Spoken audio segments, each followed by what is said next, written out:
యాక్చువల్గా నా left leg అసలు వచ్చేది కాదండి. లెఫ్ట్ లెగ్ ఏమైందమ్మా? లెఫ్ట్ నీ వెనకాల భాగంలో ఆహా 2021 ఫిబ్రవరి 1 రోజు అండి ఆహా ఏలూరు వెళ్ళాను మా బ్రదర్ ఇంటికి. ఆహా వాళ్ళ డాటర్ ఇన్ లా బర్త్డే అని ఆమె లెక్చరర్ ఆహా. పైకి రమ్మని పిలిచిందండి. ఆహా 5:30 టైంలో నేను ఇంట్లోంటి బయటికి వెళ్తున్నానండి. ఆహా వెళ్ళి 2 స్టెప్స్ ఎక్కాను పైకి వెళ్దామని. ఆహా చెరుకు గడ విరిగినట్టు టప్మని సౌండ్ వచ్చిందండి నా లెఫ్ట్ లెగ్లో. లెఫ్ట్ లెగ్ లో ఆహా లెఫ్ట్ నీ వెనకాల భాగంలో. ఆహా నేను ఎంతమంది డాక్టర్స్ దగ్గరికి వెళ్ళని చెప్పలేనండి.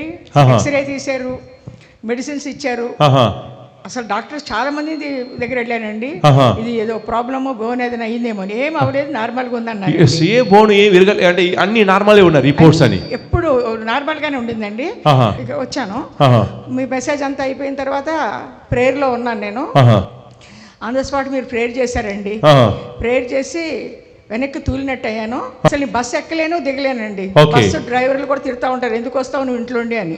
yes ఆహా నేను వెళ్ళిపోయానండి. ఇక్కడ నుండి అక్కడ మెయిన్ రోడ్ వరకు స్పీడ్గా నడుచుకుంటూ వెళ్ళిపోయాను. నాకే తెలియదు, స్పీడ్ గా నడుచుకుంటూ వెళ్ళిపోయారు. చాలా స్పీడ్గా నడుచుకుంటూ వెళ్ళిపోయానండి. ఆహా బస్సు కూడా నార్మల్గా ఎక్కేసానండి. ఆహా అసలు అడుగు వేయలేనండి నేను. ఆహా భయంకరమైన స్థితిలో మీ దగ్గరికి వచ్చినప్పుడు దేవుడు నన్ను ముట్టి స్వస్థపరిచాడండి. ఆహా మీకు కోటానుకోట కృతజ్ఞతలు, దేవాదేవునికి కోటానుకోట స్తుతులు చెల్లిస్తున్నానండి.